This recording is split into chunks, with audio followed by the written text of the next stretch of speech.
تاثیر ہے دین کے تذکرے میں، تو اللہ کا بنایا ہوا دین ہے۔ اس لیے بگاڑ کتنا بھی آ جائے خواص میں زیادہ بگاڑ رہتا ہے۔ عام مسلمان کلمے اور دین کے نام پر پہلے بھی کٹ مرنے کے لیے تیار تھا، آج بھی کٹنے مرنے کے لیے تیار ہے، وہ سب کچھ قربانی دے سکتا ہے، لیکن دین کو اپنے ہاتھ سے نہیں جانے دینا۔ اس کو ایک ایسا تعلق ہے حضرت رسول اللہ صلی اللہ علیہ وسلم سے، انداز ہے، چاہے وہ کتنا ہی بے عمل مسلمان ہو۔ میری اس بات سے ممکن ہے بعض دیندار لوگوں کو تھوڑی دیر کے لیے اختلاف ہو، لیکن حقیقت یہی ہے جہاں دین کے نام پر قربانی دینے کا نمبر آتا ہے، جن لوگوں کو ہم دین سے دور سمجھتے ہیں ان کا نمبر ہم سے زیادہ رہتا ہے۔ ایک سچائی ہے، چاہے کوئی اس کو مانے چاہے نہ مانے۔ ابھی 3 سال جو ہمارے ملک میں لاک ڈاؤن کے گزرے ہیں، سب قریب وقت گزرا، غریب لوگوں نے اپنے اپنے کاروبار بند ہونے کے بعد ہجرتیں کیا، اس کے بعد اموات کثرت سے ہونے لگے۔ ایسی پالیسی اپنائی گئی کہ ہمارے گھروں کو ہی قید خانہ بنا دیا، اتنا ڈر اور خوف مسلط کر دیا گیا۔ آدمی بیماری سے زیادہ بیماری کی گھبراہٹ سے مرتے ہیں۔ اسی بیچ میں آپ دیکھیں گے تو خدمت کرنے کے لیے جو طبقہ سامنے آیا ہے، وہ میرے جیسے مولوی صاحب کا، حاجی صاحب کا، دیندار کا، ان لوگوں کا جن کو ہم دین کے نام پر مقدس ہستیاں سمجھتے ہیں، وہ نہیں ملے۔ 24 گھنٹے جانچ کر کے کھانا تقسیم کرنے کا کام، پانی تقسیم کرنے کا کام، گزرنے والے مزدور مسافروں کی خدمت کرنے کا کام، سڑی گلی لاشیں اٹھا کر کے دفن کرنے کا کام، خود بھوکے رہ کر کے ایسی حالت میں ہندوستانی مسلمانوں نے خدمت انجام دیا کہ ان کے سر پر فرقہ پرستی کی ننگی تلوار لٹک گئی۔ مسجدوں کو بند کر دیا گیا تھا، مدرسوں کو بند کر دیا گیا تھا، اگر کسی نے کہیں نقل و حرکت کیا اسے اٹھا کر کے جیل میں ڈال دیا گیا۔ سارا میڈیا مسلمانوں کو کرونا بند بم کے نام سے پورے ملک میں بدنام کر رہا۔ میں وہ بات کی ذمہ داری سے اس لیے کہہ رہا ہوں کہ جمعیت علماء ہند نے ایسی بگڑی ہوئی حالت میں میڈیا پر کیس کیا، آل انڈیا میڈیا پر کیس کیا، یہ ناانصافی کر رہا ہے اور صرف مسلمانوں کو ٹارگیٹ کر رہا ہے کرونا کے بارے میں۔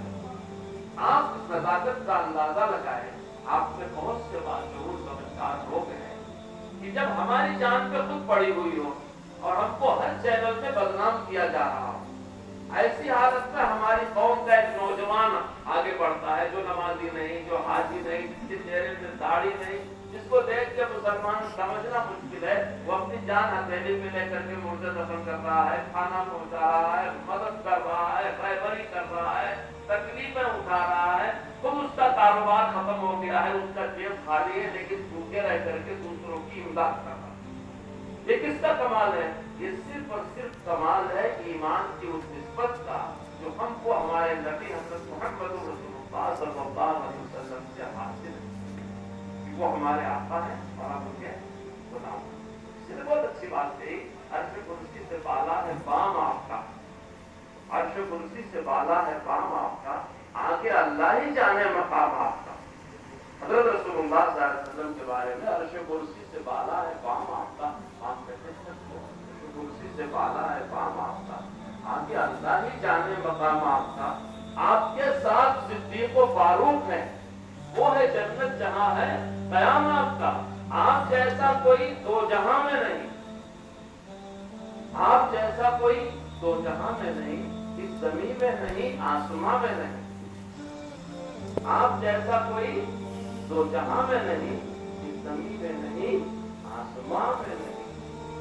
اس نے صورت عجب، اس نے سیرت عجب، پھر عجب اس کے حسن کلام آپ کا۔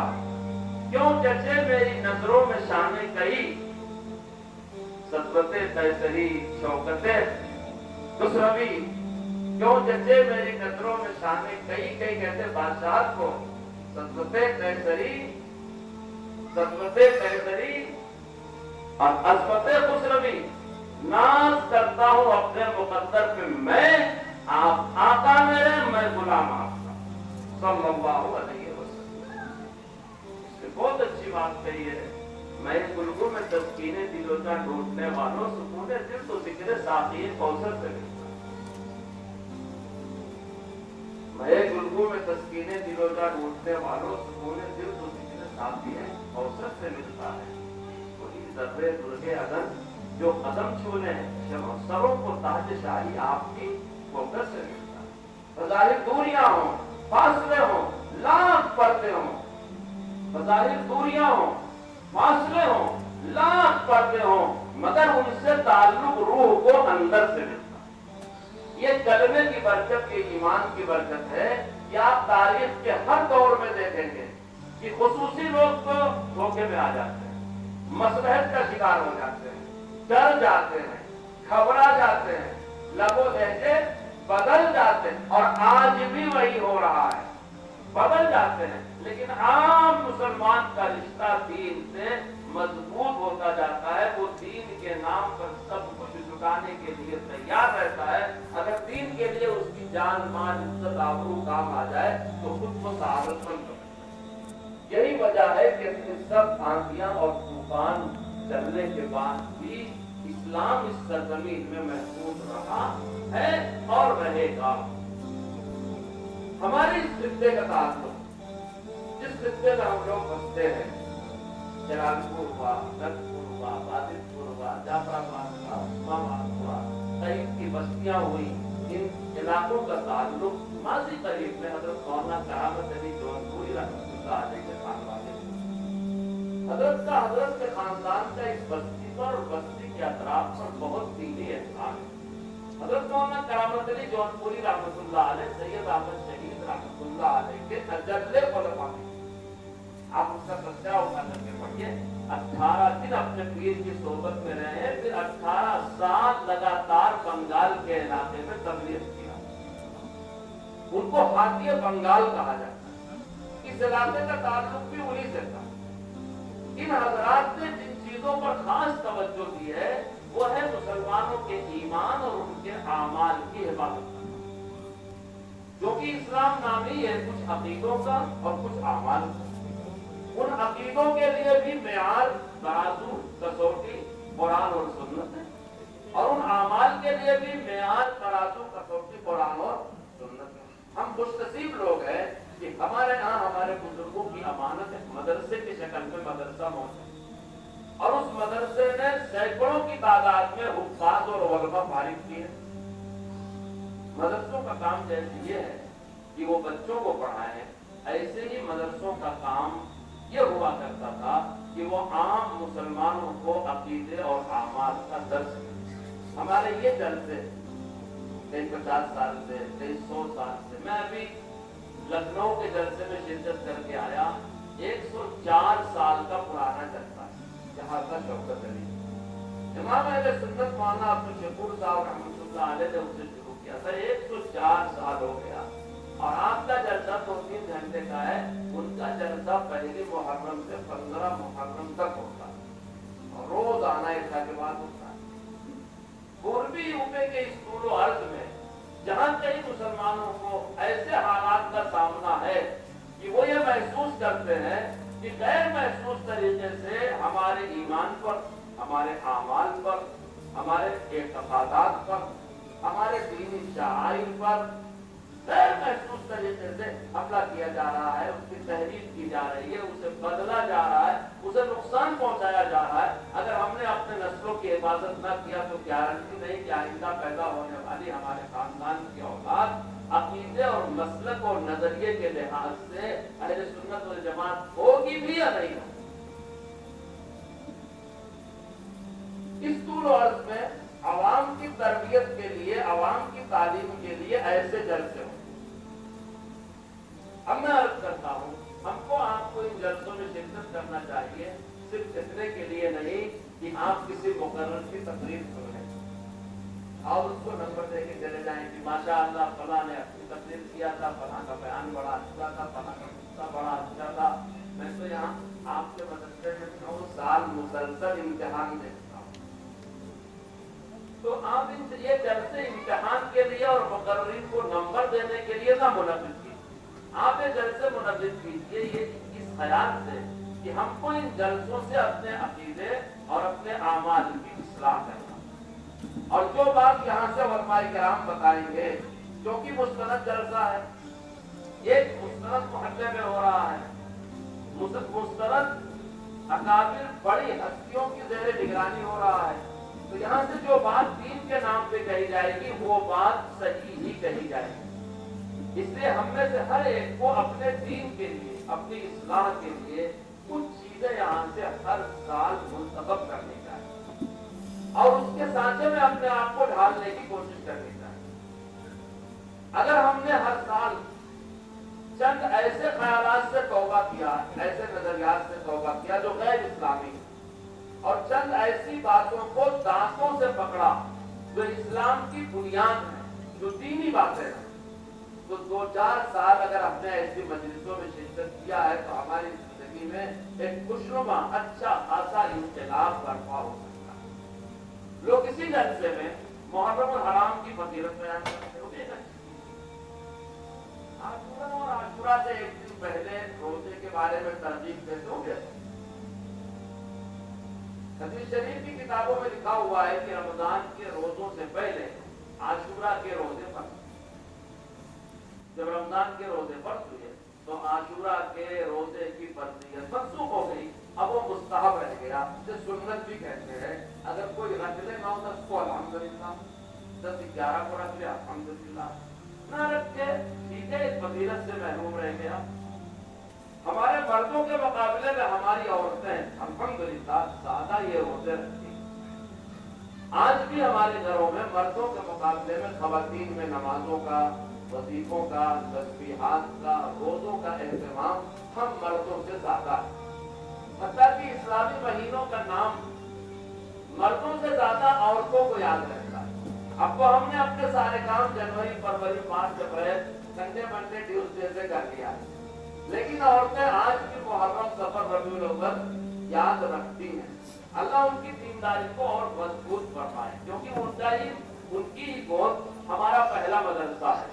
اگر وہ مدرسہ ویران ہو گیا تو ہماری دینی زندگی بھی ویران ہو جائے گی۔ وہاں سے جو آدمی دین کے رنگ میں رنگ کے آئے گا، دنیا میں کوئی سی بھی آدمی اس کو دین سے پھرا نہیں پائے۔ ہو سکتا ہے وہ بے عمل ہو جائے، وقتیہ طور سے نماز میں کمزور ہو جائے، روزے میں کمزور ہو جائے، عمل میں، لیکن بدعقیدہ نہیں ہو، کیونکہ ان ماؤں نے اس کی تربیت کیا ہے جن ماؤں کی گھٹنی میں دین پڑا ہوا۔ میرے دوستو، آپ نے میری بات میں یہاں تک غور سے سنی ہو۔ اب میں آپ سے عرض کرنا چاہوں گا کہ ان جلسوں کا بڑا مقصد یہ تھا کہ مسلمانوں کو اس طرح کی سازشوں سے باخبر کیا جائے جو غیر محسوس طریقے سے ان کے عقیدے اور ان کے نظریات کو تبدیل کرتے۔ دیکھیے، یہ دین ہم تک پہنچا ہے حضرات صحابہ کرام رضوان اللہ تعالی علیہم اجمعین کے واسطے۔ صحابی کسے کہتے ہیں؟ وہ خوش نصیب مرد یا عورت صحابی کہلایا جس نے ایمان کی حالت میں حضرت رسول اللہ صلی اللہ علیہ وسلم کی صحبت پایا۔ دیکھنا ضروری نہیں ہے، کیونکہ عبداللہ ابن ام مکتوم تو نابینا صحابی تھے، آپ تو ظاہری آنکھوں سے محروم تھے۔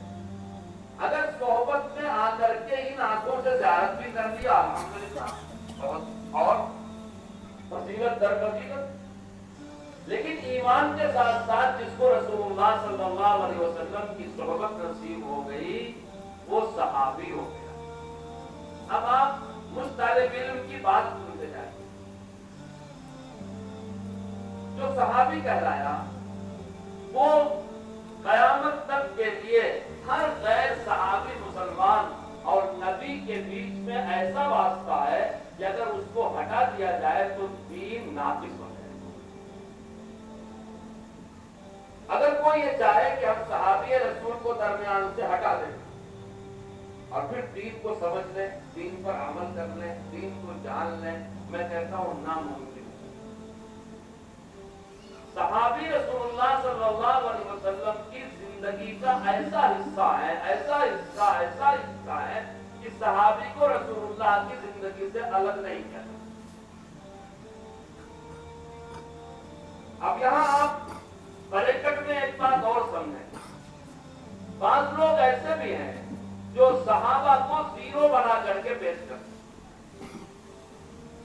جیسے عام مسلمان ویسے صحابی بھی ان کے نگاہ، جیسے عام مسلمان کے لیے ضابطے ویسے صحابی کے لیے ان کے پاس ضابطے. بعض تو یہاں تک کہہ جاتے ہیں کہ رسول اللہ صلی اللہ علیہ وسلم کی پوری زندگی میں صرف مخلص صحابہ 5 ہی پیدا ہو سکے. حضرت ابو ذر غفاری، حضرت سلمان فارسی، عمار بن یاسر، مقداد بن اسود اور علی المرتضی رضی اللہ تعالیٰ. بس اس کے علاوہ رسول اللہ کی زندگی میں کوئی مخلص صحابی پیدا ہی نہیں. کیا رسول اللہ صلی اللہ علیہ وسلم کی 23 سال کی محنت میں خالی 5 آدمی ایمان والے ہوئے؟ یہ باتیں اس طرح سے پھیلائی اور کہی جاتی ہیں کہ غیر محسوس طریقے سے ہم کو پتہ بھی نہیں چلتا کہ ہمارے دماغ اور دل میں کیا زہر ڈال دیا گیا. ان 5 کے علاوہ صحابہ کی ایک بہت بڑی تعداد ہے جو سائے کی طرح رسول اللہ صلی اللہ علیہ وسلم کے ساتھ لگے رہے. ہمارا دل دماغ ان کی عظمت اور ان کے مقام سے خالی ہو جاتا ہے. یہاں علماء کی ایک بڑی تعداد بیٹھی ہوئی ہے. یہ اہل علم کا شہر ہے. یہاں بہت بڑا مدرسہ ہے. میں بڑی معذرت سے سارے اہل علم سے عرض کرتا ہوں، اس بیماری کے علاج کے لیے ہم یہ کرتے ہیں کہ ہم صحابہ کرام کے فضائل بتانا شروع کرتے ہیں. عام مسلمان فضائل سن کر کے مطمئن ہو جاتا ہے کہ بھائی صحابہ کی فضیلت ہے. میں آپ سے عرض کرتا ہوں، فضیلت تو اس بات کی بھی ہے جو آپ وضو کے لیے کرتے ہیں. فضیلت تو کنگھی کی بھی ہے جس کو سنت سمجھ کے استعمال کیا جاتا ہے. بات صرف فضائل کی نہیں ہے. حضرت رسول اللہ صلی اللہ علیہ وسلم نے فضیلت کو اس گھوڑے کی بھی بیان کی ہے جس کو اس نیت سے مالک نے خریدا ہو کسی اللہ کے راستے میں استعمال کرے گا. فضیلت تو اس مہمان کی ہے جس کو کسی نے مہمان بنا کے کھانا کھلایا ہو.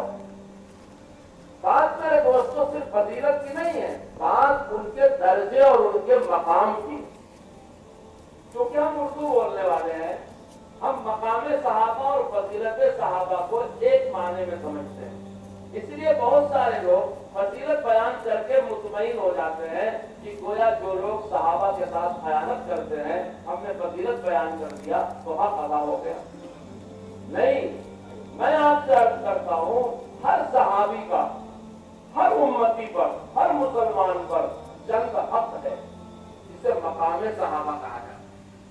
وہ حق دینا ہر مسلمان کے لیے صحابہ کرام کو ضروری. جو صحابی ہو گیا آپ اسے وہ حق دیں، چاہے اس کی زندگی میں نمازیں اس نے کم پڑھا ہو.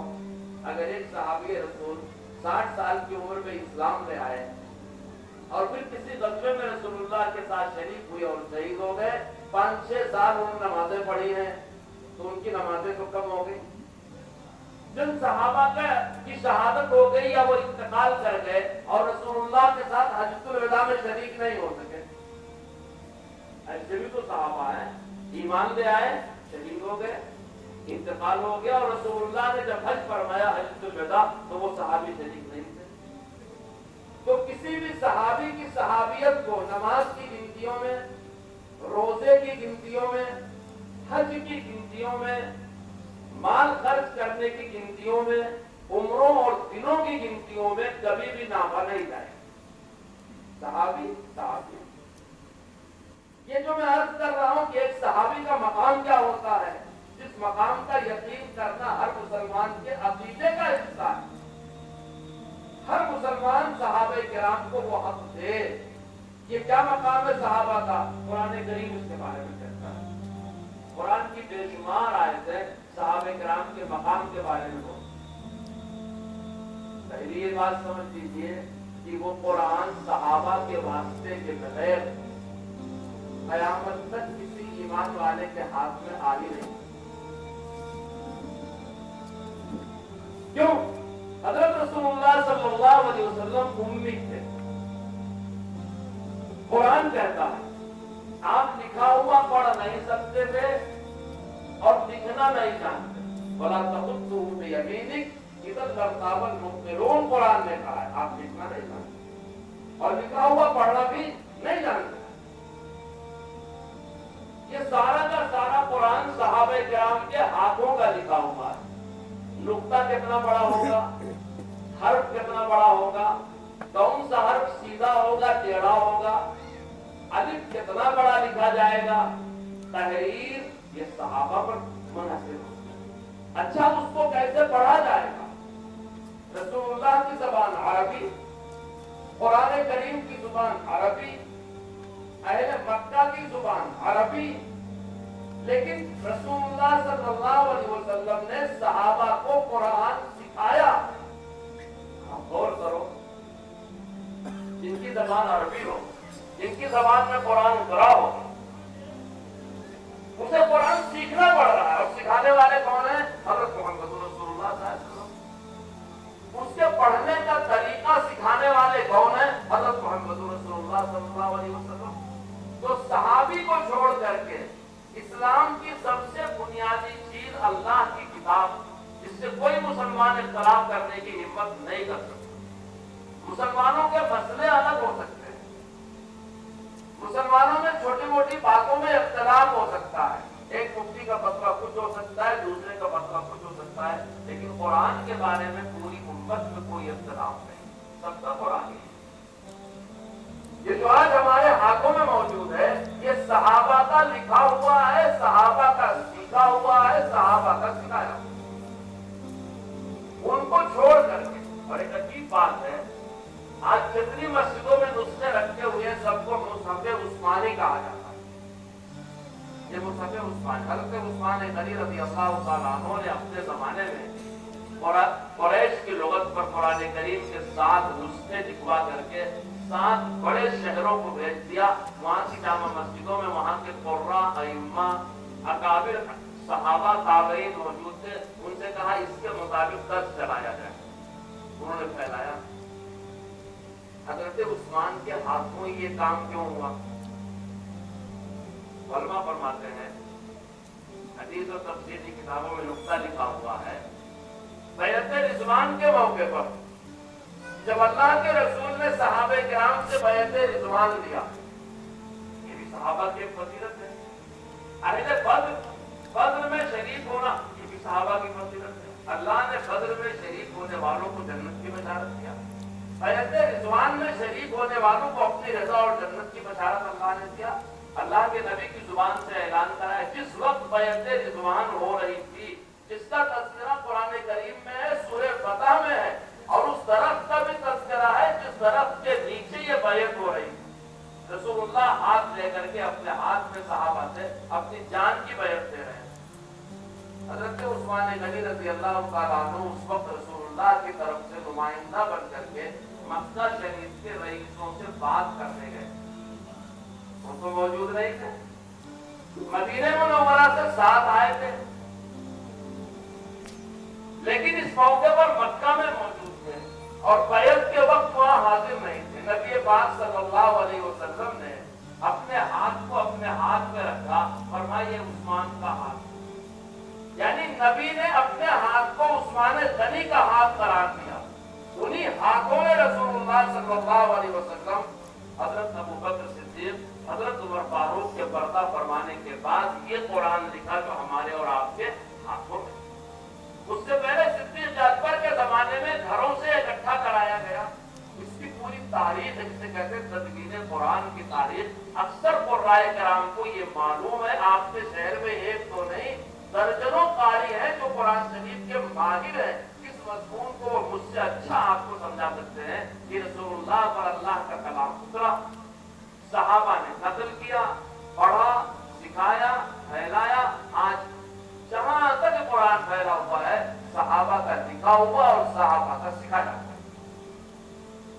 اگر ہم اس واسطے کو چھوڑ دیں تو ہم کو قرآن سے دستبردار ہونا پڑتا ہے. اب میں نام نہیں لیتا, ایک طبقہ جو یہ کہتا ہے کہ خالی مخلص صحابی 5 ہی پیدا ہو سکے, اس کے علاوہ اور مخلص صحابہ نہیں تھے, بلکہ ان کے ایمان میں بھی شک ہوتا ہے, بلکہ وہ دنیا کی غرض کے لیے رسول اللہ سے تعلق رکھتے تھے. ان کے عقیدوں میں عقیدہ یہ بھی ہے کہ یہ قرآن وہی نہیں ہے جو رسول اللہ سے آیا تھا, بلکہ یہ بدل تھا. اب میں آپ سے کہتا ہوں, اس امت کے ہاتھ سے کتابی شکل میں قرآن کو لے لیا, اور افراد کی شکل میں امت کو صحابہ سے کاٹ دیا تو مسلمان کس دین پر ثابت قدم رہے گا؟ اس لیے ہم کو مسلمان ہونے کی حیثیت سے سمجھنا چاہیے کہ صحابی رسول کا ہم پر کیا حق ہے۔ دیکھو میں جلدی گنواتا ہوں، اجمالی طور پر ہر ایمان والے کے لیے ضروری ہے کہ وہ ہر صحابی رسول کے بارے میں یقین کرے کہ اس سے اللہ تعالیٰ راضی ہے۔ جس نے کلمہ پڑھ لیا اسے دنیا میں ہدایت مل گئی، آخرت میں نجات مل گئی، لیکن اللہ نے کسی کا نام لے کے نہیں اعلان کیا قرآن شریف میں کہ اے فلاں بستی والوں میں تم سے ہمیشہ کے لیے راضی ہو گیا ہوں، کسی کے لیے اللہ نے اعلان نہیں، مگر صحابہ کرام کی جماعت کے لیے اللہ نے اعلان کیا رضی اللہ تعالی عنہم ورضوا عنہ۔ یہ ان کی وہ خصوصیت ہے، یہ ان کا وہ مقام ہے جس میں امت کا کوئی بھی فرد اگر شامل ہونا چاہے تو ان سے تابع ہو کے شامل ہو سکتا ہے۔ آپ یاد کرو سورہ توبہ کے 100 نمبر کی آیت، السابقون الاولون من المہاجرین والانصار والذین اتبعوہم بإحسان، یہ سب لگایا اللہ نے کہ مہاجر انصار صحابہ کرام اور جو ان کے بعد آنے والے ہیں وہ ان کی اتباع کرنے والے، پیروی کرنے والے۔ تو پہلی بات تو ہر مومن مسلمان کو یقین کرنی ہے کہ ہر صحابی رسول چاہے اس نے حج کم کیا ہو، عمر کم پائی، نمازیں کم پڑھا ہو، روزہ کم رکھا ہو، اگر وہ صحابی ہے تو اس سے اللہ تعالیٰ راضی ہے۔ اور یاد رکھو اللہ تعالیٰ جس سے ایک مرتبہ راضی ہوتا ہے اس سے کبھی ناراض نہیں ہوتا۔ اللہ تعالیٰ کا علم قضا سے پاک ہے۔ قضا کہتے ہیں بات، یونان اور ایران میں فرقے بتا کرتے تھے جاہلیت کے زمانے میں، تو وہ اللہ کے بجائے ایز اور اہرمن کی پوجا کیا کرتے تھے، اور قرآن اور تورات اور زبور اور انجیل کے بجائے ان کی مذہبی کتابوں کا نام زند اور فازند تھا۔ ان کے نزدیک یہ تھا کہ اللہ تعالیٰ کو الیاذ باللہ ثم الیاذ باللہ جزیات کا علم نہیں، چھوٹی موٹی باتوں کا علم نہیں، اور ان کا یہ عقیدہ تھا کہ اللہ تعالیٰ پورا کرتا ہے اور اس کو یاد دلانا پڑتا ہے۔ اسلام نے ہم کو جو عقیدہ دیا ہے، ہم میں سے ہر ایک کو آیت الکرسی یاد ہو، اس میں اللہ نے فرمایا کہ اللہ تعالیٰ کو نیند بھی نہیں آتی، اونگ بھی نہیں آتی، اور کوئی چیز اس کے علم سے خارج بھی نہیں، ہر چھوٹی بڑی چیز کا وہ جاننا۔ قرآن کہتا ہے علام الغیوب ہے، قرآن کہتا ہے یعلم ما فی الصدور۔ دیکھو میں آپ کے سامنے حدیث شریف نہیں پڑھ رہا ابھی صرف قرآن کی آیتیں پڑھ رہا ہوں۔ جب اللہ تعالیٰ از اول تا آخر ساری چیزوں کا جاننے والا ہے، اور اس نے صحابہ کے بارے میں فرمایا رضی اللہ عنہم ورضوا عنہ کہ میں ان سے راضی، یہ مجھ سے راضی۔ اب اگر کوئی ایمان والا یہ عقیدہ رکھتا ہے کہ فلاں صحابی سے اللہ ناراض ہے اور فلاں صحابی نے یہ غلطی کر دیا اس سے خدا ناراض، اللہ تو اعلان کرتا ہے کہ میں نے ان کو معاف کر دیا، میں ان سے راضی ہو گیا، اور ہم کتابیں پڑھ کر کے کہتے ہیں کہ اللہ ان سے ناراض ہے، تو اس کا نقصان کیا ہوگا؟ ہمارے دل سے صحابہ کا مقام نکل جائے گا، اور جتنا صحابہ کا مقام کم ہوگا اتنا ایمان کا درجہ حرارت اور ایمان کا معیار کم ہوگا، گھٹے گا، گھٹتے گھٹتے گھٹتے گھٹتے گھٹتے گھٹتے ایک زمانہ ایسا آئے گا کہ ہم صحابہ سے بدگمان ہونے لگیں۔ دوسری بات قرآن نے کہا ہے صحابہ کے بارے میں، یبتغون فضلا من اللہ ورضوانا۔ آپ قرآن کریم کا 28واں پارہ پڑھیے، سورہ حشر کی 8 نمبر کی آیت کریمہ پڑھیے، للفقراء المہاجرین الذین اخرجوا من دیارہم واموالہم یبتغون فضلا من اللہ ورضوانا۔ آپ سورہ فتح میں پڑھیے جہاں صحابہ کے رکوع سجدے کا ذکر کیا گیا ہے، یبتغون فضلا من اللہ ورضوانا، جسے کہتے ہیں یبتغون فضلا من اللہ ورضوانا، اس کو ہماری اردو میں یہ کہتے ہیں مخلص ہونا۔ صحابہ مخلص، وہ صرف اللہ کو راضی کرنے کی پالیسی پر عمل کرتے تھے، اس اللہ کے خوشنودی کے لیے جس سے ٹوٹنا پڑے چھوڑ جاتے تھے، جس سے ٹوٹنا پڑے ٹوٹ جاتے تھے، جو بھی وہ کرتے تھے اللہ کی رضامندی کے لیے کرتے تھے، یعنی مخلص مومن۔ اللہ ان سے راضی ہوا، ہر ایمان والے کو یقین کرنا چاہیے کہ صحابی چھوٹا ہو بڑا ہو، نیا ہو پرانا ہو، گنتی میں اس کے اعمال زیادہ ہو کم ہو، لیکن اگر وہ صحابی ہے ایک لمحے کے لیے رسول پاک کی صحبت حاصل کر لیا ہے تو اس سے اللہ راضی ہو گیا۔ اور اگر وہ صحابی ہے تو قرآن نے اس کے بارے میں گواہی دیا ہے کہ یہ مخلص ہے۔ آج میں نماز پڑھتا ہوں دنیا کے لیے، میں حج کرتا ہوں حاجی کہلانے کے لیے، میں خرچ کرتا ہوں سخی کہلانے، میرے اعمال میں تو کھوٹ ہو سکتی ہے، 100 طرح سے میرے اعمال میں گمان کیا جا سکتا ہے کہ میں نے اللہ کے راستے میں یہ سارے کام کیے، ممکن ہے میری نیت اچھی نہ ہو، کیونکہ دلوں کا بھید اللہ کے سوا کوئی نہیں جانتا۔ ایک طبقہ، ایک جماعت رسول اللہ کے ساتھیوں کی ہے، صحابی اور صحابیات کی ہے، ازواج مطہرات کی ہے، اہل بیت کی ہے، محمد رسول اللہ کے ساتھ ہجرت کرنے والے، نصرت کرنے والے انصار و مہاجرین کی ہے، جن کے اخلاص کی گواہی قرآن دیتا ہے کہ اگر صحابی نے جنگ بھی کیا اخلاص کی وجہ سے، اختلاف کیا اخلاص کی وجہ سے، جو کام بھی صحابی نے کیا، کسی سے موافقت کیا، کسی کی مخالفت کیا، کس بنیاد پر کیا؟ اخلاص کی بنیاد۔ ہماری نماز میں بنیاد ریا ہو سکتی ہے، ہمارے حج کی بنیاد دکھاوا ہو سکتا ہے، ہمارے خرچ کرنے کی بنیاد شہرت ہو سکتی ہے، لیکن صحابی جو کام کرے گا قرآن یہ کہہ رہا ہے یبتغون فضلا من اللہ ورضوانا، کہ صحابی کا جو بھی کام ہوتا ہے اللہ کی رضا اور خوشنودی کے لیے ہوتا ہے، امت کے کسی اور طبقے کی گواہی قرآن نے اپنے صاف لفظوں میں نہیں۔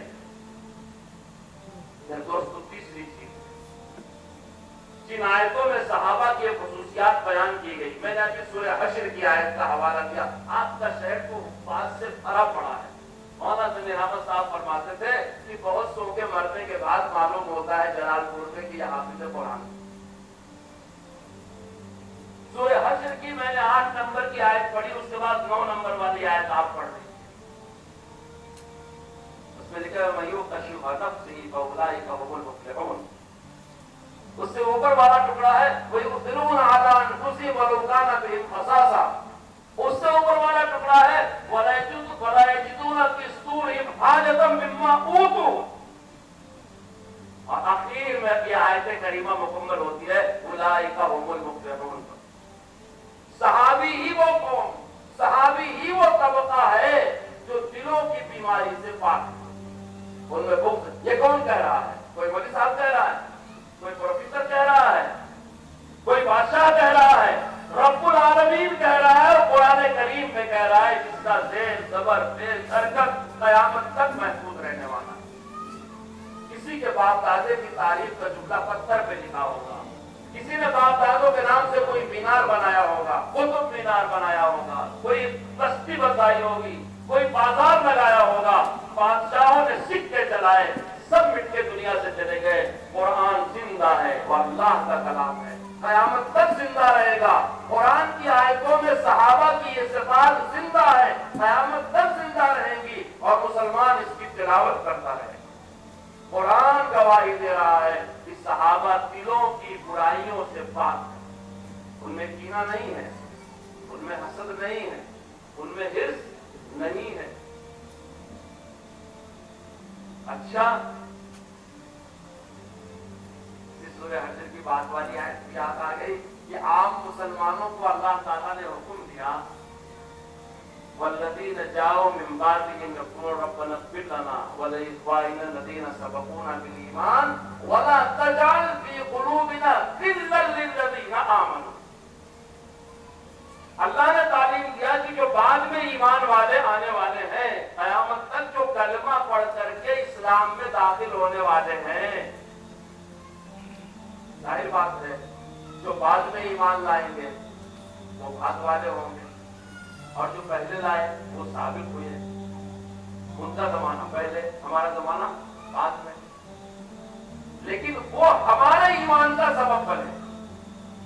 صحابہ کرام بعد میں آنے والے مسلمانوں کے ایمان لانے کا سبب بنے، ان کے نماز پڑھنے کا سبب بنے، ان کے زکات دینے کا سبب بنے، ان کے جہاد کرنے کا سبب بنے، ان کے حج کرنے کا سبب بنے، ان